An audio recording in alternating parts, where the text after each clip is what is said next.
are live. All right. Okay. We are live. Yes, we are. We are live. We are live. Let's bring this in a bit closer so I don't have to bring.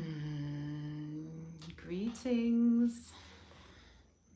Those who, well, I'm going to have to say greetings and welcome to this live reading of the Higher Meditation by a gentleman called Thomas, and I'm going to have to go back to the beginning. I'm not going to do that right now, but it's intriguing. I just felt like I wanted to do something different this evening.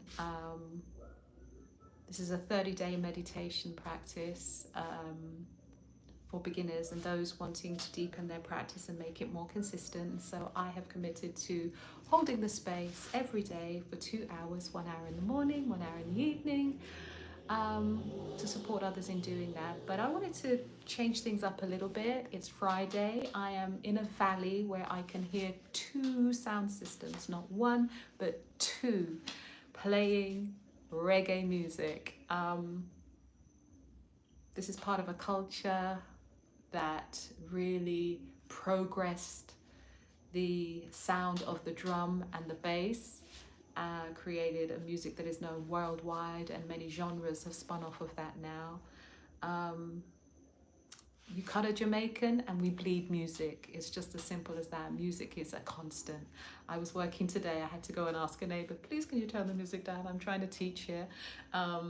And they were fine. They were absolutely respectful of that. But you know, it's something that people want around them constantly. And it's been a challenge for me to find my quiet time. I've now had to generate a skill where I'm trying to close my ears and just go into a space when I need that quiet time, which is quite often. Hi, Wisdom. Hi there. How are you doing? Good evening. Good evening. I trust you've had a great day. Whatever's been happening, you've been able to move through that day with maximum love and joy and peace. Hey, Fonziver. Fonziver. I hope I have pronounced that correctly. Hi, hi, hi. Thank you for joining. Thank you so much. I'm so excited. I think we've done a whole week.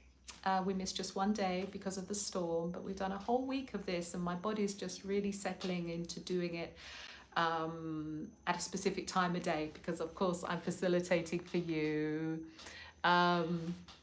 Yeah, a few trolls in here, but that's okay. I just blank you out. So maybe you want to go somewhere else because there will be no energy from me, except some really beautiful high energy. So Wisdom, Fonzie, I thought I would do something a little bit different today. I wanted to start with a reading. Reading is something I've enjoyed since I was a child. I really am a bibliophile, and I spent a lot of my late teens and early 20s just reading sacred text, which is my favorite kind of reading. And I thought, let me try something different. I think this is something I want to do. I want to also do some reading in some live videos here. But of course, I can only do that with things that are now in the public domain, which is no problem for me, because the best books I feel are those that were written 100 and 200 years ago. I really, really do love. Yeah, so yeah, you up for it? So I did a quick as anything. I found a book called, now I've got to go right back to the beginning. It's so serendipitous. It just dropped into the space. Let's do that. I found a book called, I'm going to have to do this, aren't I? Let's just go right back to the first page. I found a book called, wait for it, drum roll, Within. This book is called Within, A Guide to the Spiritual Life by Thomas L. Mason, and it was published in 1931. So it's almost 100 years old. Where are we? We're in 24. Yeah, in the next 6 years, it will be 100 years old. And this just resonated with me so highly. Because of course, this is what we've been doing for the last week. We've been going within. When we sit in our meditation practice, we're going within. And I thought, look at that. So this is what I'm going to be reading over. I've got to pick a time during the day when I do this. I'm an early to bed kind of person, so even doing this meditation at 7 EST to 8 for me was pushing it. So it might be that it's something I do an hour before the meditation. We'll see. I'll figure it out. I'll sleep on it. But here we go. So there is a chapter in this book called The Higher Meditation, and I'm going to read a few pages of that. And I hope it will just give you a chance to leave the day behind, just drop all the energies of the day and go into that lovely yin energy. So give me a few moments. I'm going to find the page again. I believe it was like 130, something like that. Let me find it. Within, just so beautiful. I think I'm going to really enjoy reading this. So yeah, let me give you the contents of this book. The new freedom for everyone. You always have a job. Work and success, within and without. Thoughts on the love of God. Attachment and detachment. The source. Technique. Give others their freedom. The higher meditation. Morning meditation. Questions and answers. The power in affirmations. And my experience with the Bible. So this is yeah, I am really going to look forward to reading this week and reading it for you. So the higher meditation 147, and I think I found last time that it was actually 137. So let's find that. 137. I'm going to do maybe 15 minutes of reading on this, and we'll see how we go. 147. Okay.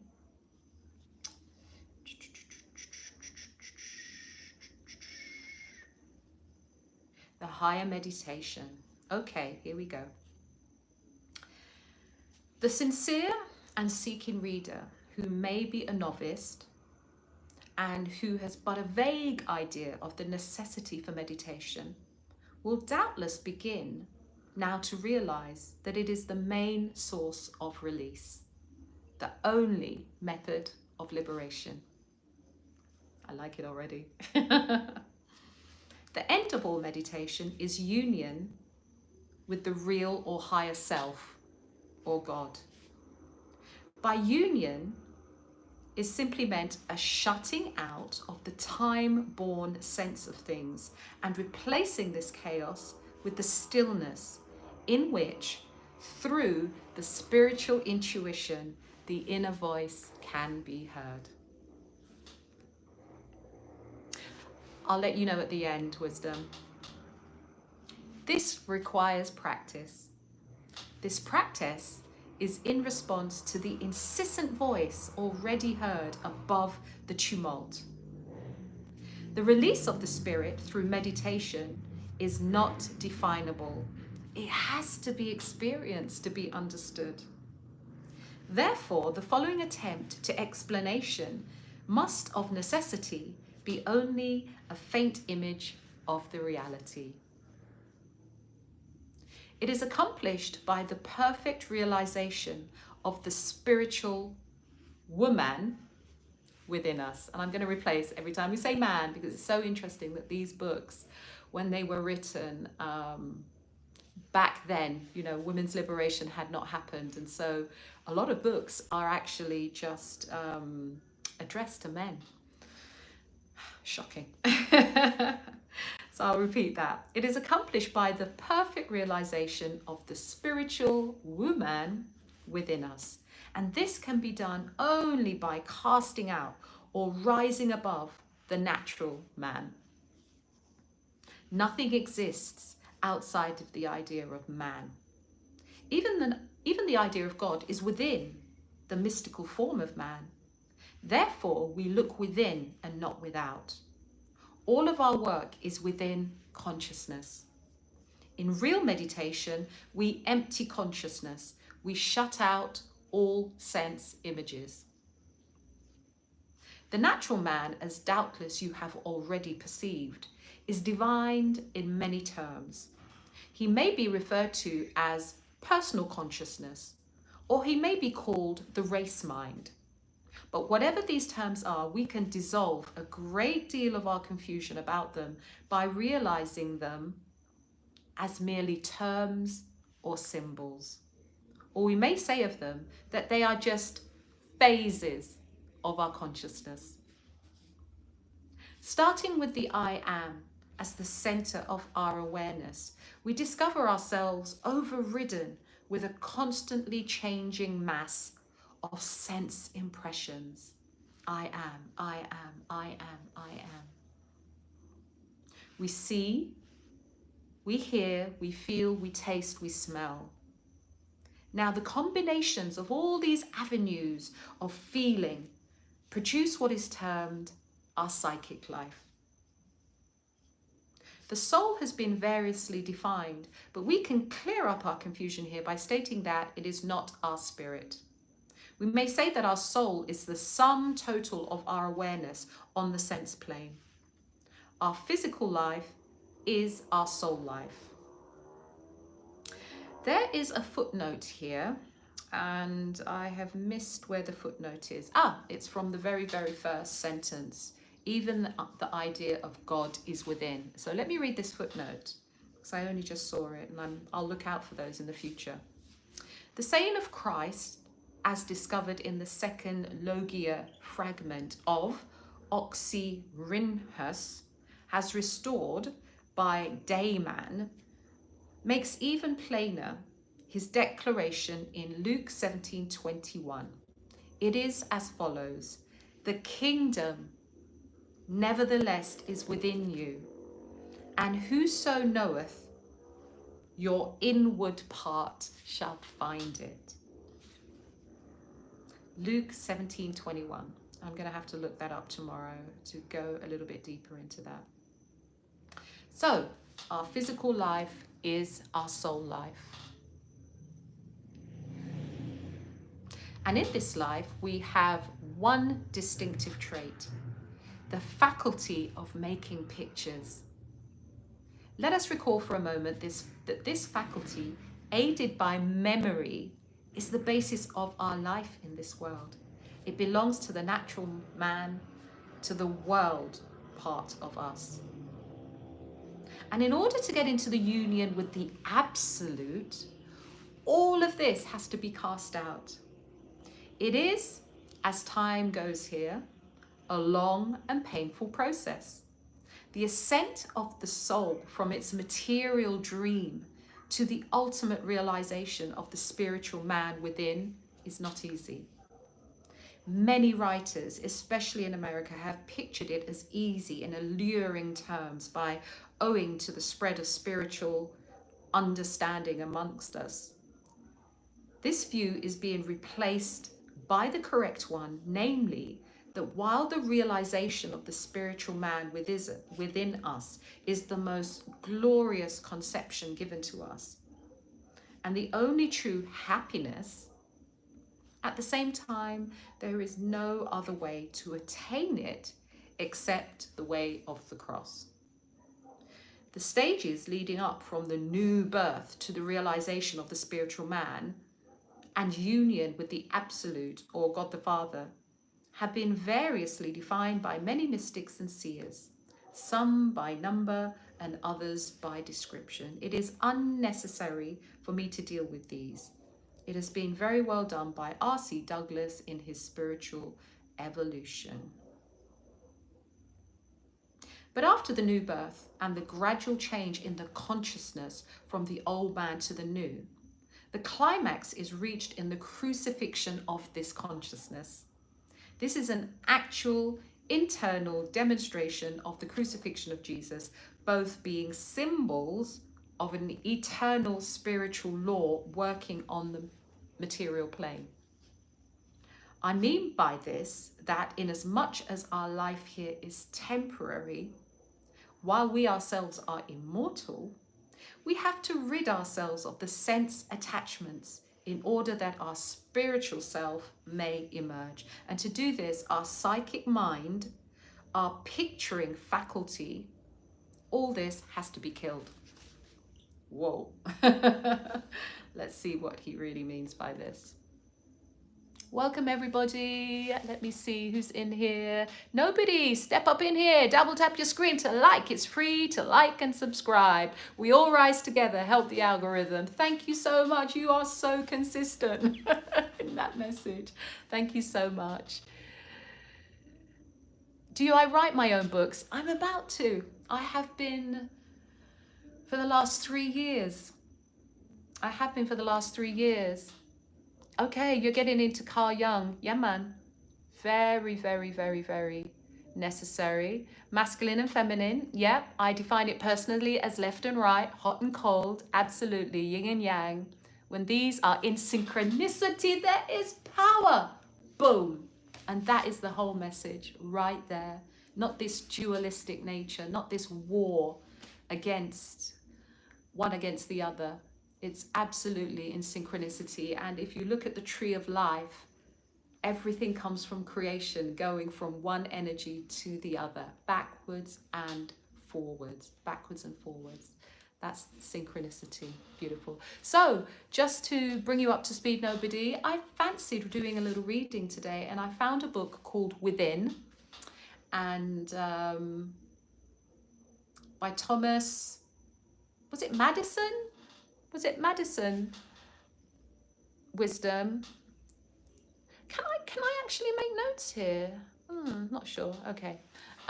What's this mean? Let me tap. What does that mean? Okay. And what does this mean? Okay.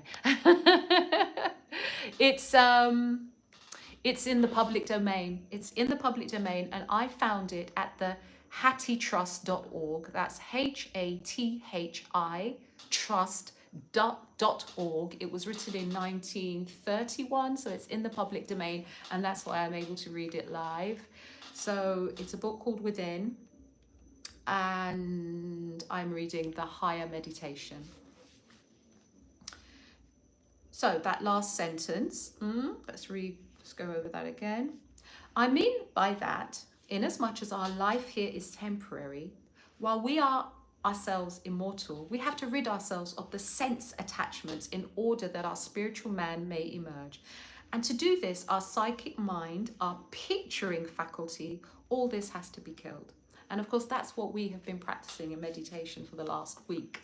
When we focus on that breath, we're ignoring the thoughts, and the thoughts are just the left-handed side of the brain's way of communicating with us through thoughts. But of course, thoughts are pictures as well. And so he's saying, in order to access that higher consciousness, we have to cease that. Do not be disturbed. We rise again. We come back to earth even as Christ did. Up and down, backwards and forwards. Outwardly, we are the same as ever. Few notice the change. We have merely surrendered everything to God the Father, placed everything in his hands, and now are free. And it's at this point that I want to say to everybody that for me, how do I say this? Is God a hermaphrodite, or what we know to be a hermaphrodite, that which is half and half, and creating the whole of that energy? So God the Father, God the Mother. God the Father, Goddess the Mother. For me, it is one. So I'm reading this verbatim, but I want you to understand where I stand. Excellent, you're welcome. Yes, we have merely surrendered everything to God the Father, placed everything in his hands, and are now free. Ye shall know the truth, and the truth shall make you free. So far as our personal consciousness is concerned, it may be asked here whether the absolute I name can ever be personal. How can one worship an abstraction? Great question. I think it's for all of us to be able to look inside and really question our own commitment to that. For me, knowing that there is something so supremely intelligent from which I come, which I am a part of, that excites me so much, to know that this higher intelligence that I am able to get a glimpse of, this magnificence, is there, and I'm able to connect with it.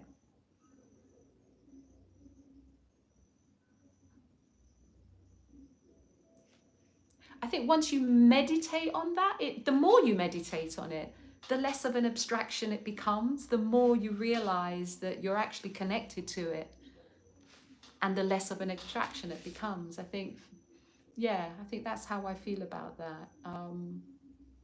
There is so much to know. There is so much to know, and it can kind of still seem sometimes outside of our consciousness, but the more we align with it, the more we consciously say, I want to be a part of this, I am a part of this, then the less of an abstraction it becomes, the more real it becomes. Yeah. No problem, nobody. I just wanted to shake things up a little bit tonight. We will obviously go into a meditation, but I'm up for a discussion now. I don't want this to be a one-way thing. So yeah, please ask away. Please become nobody, no thing, nothing. Okay.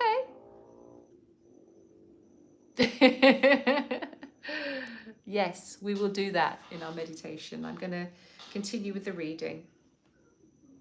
I assure you that as you advance, it all becomes clear to your inner truth sense. It's kind of what I just said. As one emerges from the time-bound senses and learns how to concentrate or to be one-pointed, the realization of the spiritual man, I'm going to say the spiritual self, and its likeness to God, the absolute, becomes the only realization. Thus, God is impersonal and personal. Perhaps an illustration will make it plainer. In the most successful corporations and businesses, it is now being recognized that the man who takes things personally is slated for discharge. If you are an employee in a big corporation, bank or business, you will realize that it must be run on an impersonal basis, and that this factor contributes more to its success than any other, because in this sense, being personal is being unjust. It means that one's private selfishness concerns are more important than the welfare of the whole. Wow.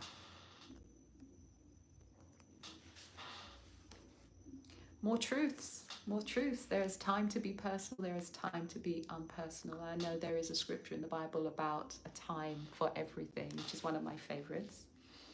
I grew up with that as a child. Time for everything, and everything in its time. On the other hand, and this is equally important, this does not mean that employees lose their individuality. A good example is that of Commander Beard's expedition to the South Pole. A study of the technique involved will show that each man of this group was an intensified individual, but that all surrendered their will to the commander. Why? Because of the combination of impersonality, confidence, faith, and love. And this, on their part, could not have been done if he had not done likewise. And if we understand God the Father in this way, we soon see that because his love is impersonal, it is what makes it right. Love, infinitely right love. He is a person in the sense that I am a man and God is within. The universe lies mystically within the form of man. Once grasp this conception, I think it means once you grasp this conception, you will have no further difficulty. When we ascend to the realization of the spiritual man within, when we have killed our psychic senses or the personal, our picture-making faculty have learned to be still and know God. Why? Then we are fed at source. Perhaps another illustration will convey my meaning. And with that, we are at 25 minutes past the hour. And so I'm going to start reading this book tomorrow from the beginning. I'm not sure at what hour I will do it, but it's something that excites me, being able to read out sacred text and texts of wisdom. But for now, let us settle into that space. Let me give you what you all came here for. I'm going to start by doing a breathing exercise that is really beneficial for the end of the day. It clears the nadis. The nadis are part of the internal energy system, and the breathing, I like to imagine it, I like to liken it to having, is it a wind machine inside my brain that blows away all the cobwebs and all the thoughts, that keeps it really clear? Or is it a shower? It's something like that, but it just makes a real difference in kind of bringing clarity and peace to the mind. It's another way of doing that. And I do it before my meditations. There are two different ones. There's one for the morning and there's one for the evening. I'm going to go through the one for the evening with you. And it involves, it's called alternate nostril breathing, where we breathe in one nose, we block it, and we breathe out the other nostril. And then we breathe into that nostril, hold, and breathe out the alternate nostril. So alternate nostril breathing, alternate nose breathing.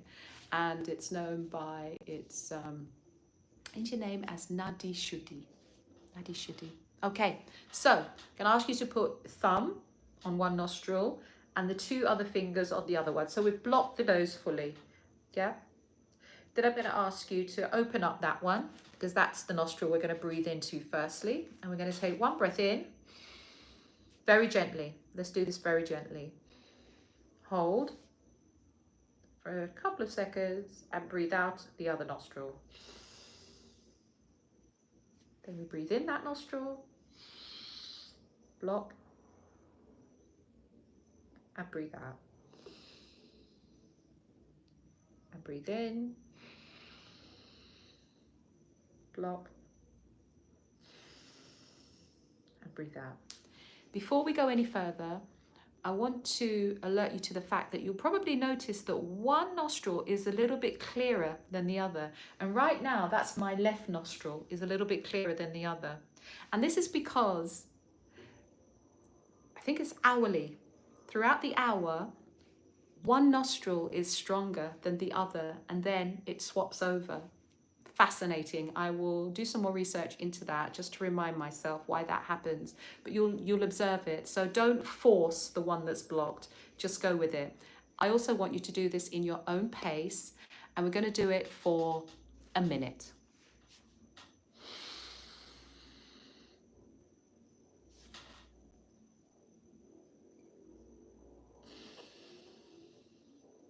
At your own pace.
going to do another minute.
Okay. I don't know if anyone else is experiencing a natural high. um, this is what keeps me laughing for much of the day. Experiencing this natural high and sense of wholeness and joy. I don't know if you're experiencing a little bit what I'm experiencing now. It's as though there's been a clearing that's happened, you know, kind of like my consciousness before felt a little foggy and now it's just clear. It's almost like window screen wipers. There's just feels a perceptible difference. And that's something that I will do for 5 to 10 minutes before then going into my meditation in the evening and then going into my rest. And I found also that it really supports lucid dreaming. If that's something you're interested in. Anyway, we have just half an hour left of this session, so I'm going to guide you into our meditation. I have the lights on. I think I'm going to just turn one light off as I prefer it to be a little bit darker. I hope that's okay. Okay, here we go. Okay. So we're going to take 3 clearing breaths where we breathe in through the nose and out through the mouth in your own time, taking in a long, deep breath as though smelling a rose. And an out breath as though blowing out a candle or blowing up a balloon through the mouth.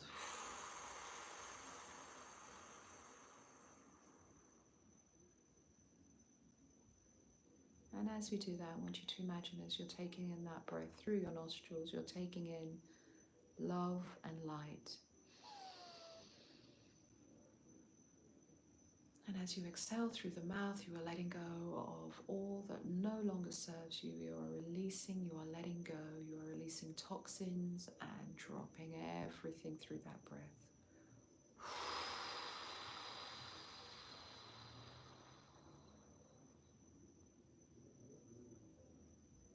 And for the last time, in through the nose as though smelling a rose. Out through the mouth. Letting go of everything and settling into a space of nothingness, or at least attempting to.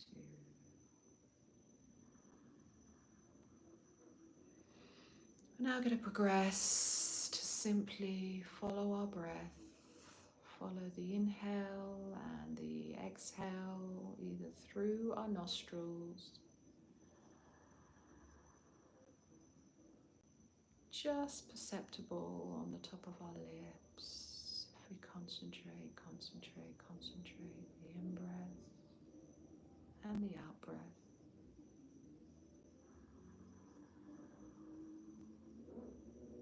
Or more readily perceptible is the expansion of the tummy area as the diaphragm and lungs fill up with oxygen,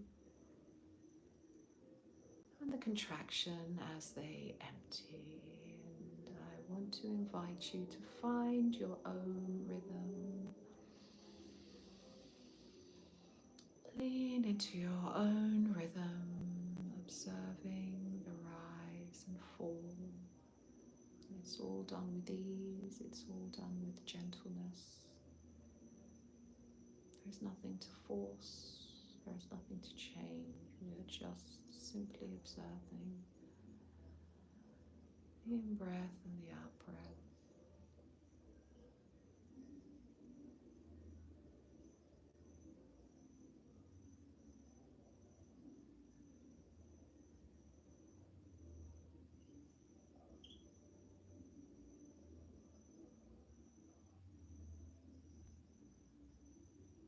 And as we lean into this practice, we're going to observe the 4 parts of this pattern, the 4 parts of this breath as it, number 1, comes in as we take the inhalation.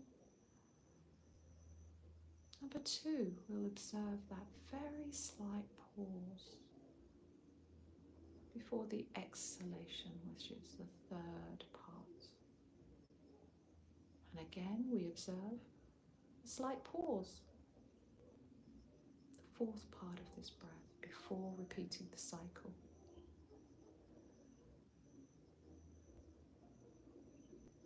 So I'm going to invite you to simply observe your own 4-part breath and that space between where there is rest.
I'd like to invite you to observe the pause, the point of peace, the point of nothingness between the inhalation and the exhalation, and the exhalation and the inhalation. I'd like to invite you to observe how this point begins to elongate, as this point begins to expand, as it begins to be the place where you fully want to reside.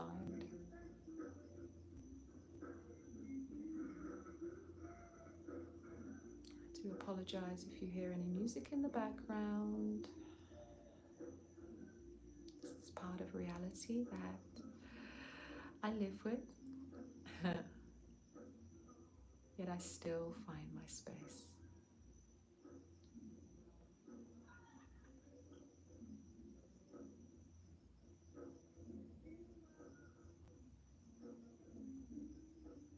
I'd like to invite you to really lean into that space, that point of peace,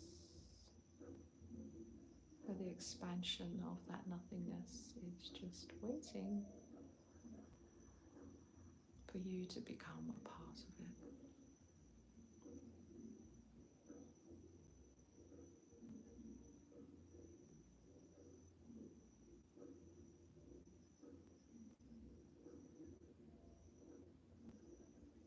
There will invariably be moments where thoughts are trying to arise to capture your attention. It's okay. You don't have to have any form of judgment. Simply observe what is happening and take your attention back to the breath.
For those who might have entered this space, I would like to welcome you.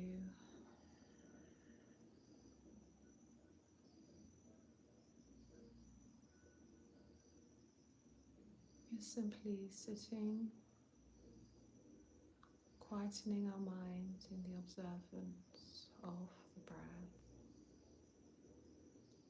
a practice that allows us, through settling the mind, to be able to tap into our higher level of consciousness. And so we sit patiently in this practice. I invite you to do the same. You're simply observing the four-part pattern and nature of the breath as it goes in, settles into a pause, breathes out again, settles into another pause before beginning the pattern again.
as we slowly and quietly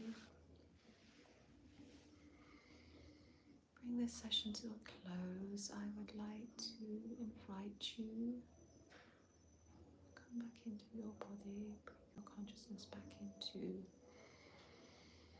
your body temple. So you might like to wriggle your fingers, wriggle your toes.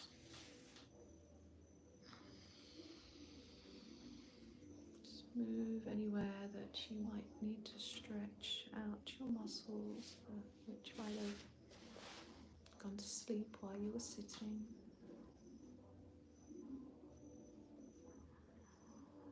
You might like to open your eyes, even though I'm finding it very difficult to open mine right now.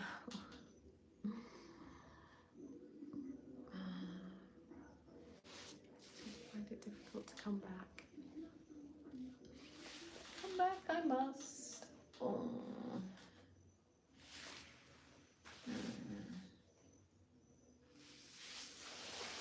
In order to see how you are doing. How are you doing? Two beautiful souls still in this room with me, still in the space. Give thanks. I trust you are all feeling much more stillness, much more wholeness, much more in control. Because once we control this very powerful part of ourselves and bring it into alignment with our God self, wonderful things can happen. Wonderful things can happen. I'm going to stretch myself out here. Say thank you so much for coming to join me this evening. I may just continue to read or start to do a bit of more research into the book, and I'm going to give you that title again for those who might have. It was called Within. Very intriguing. As soon as I saw it, I thought this is very intriguing. It was written in 1913, if my memory serves me correctly.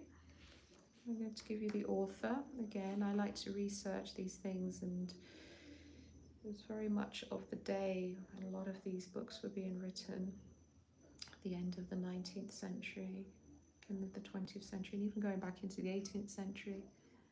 Very interesting. Once you can get your tongue around the old English language and vernacular. Mr. Mason, Mr. Thomas Mason, and it was published by Sears Publishing out of East 32nd Street in New York. Thomas Mason, Within, a Guide to the Spiritual Life, and I will start to read this tomorrow. The kingdom of God is within you.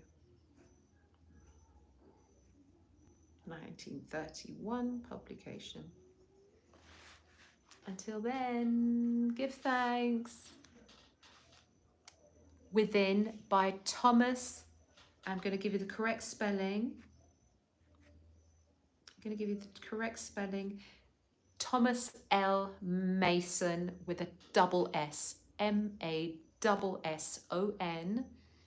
And you can find it at Hathi Trust, H-A-T-H-I Trust.org. And if you put it in the search bar, Within by Thomas L. Mason, it will come up in a PDF form. Intriguing, huh? So until the dawning, for those who will be joining, have a beautiful evening, whatever you are doing. Just stay aligned. One love. You're welcome.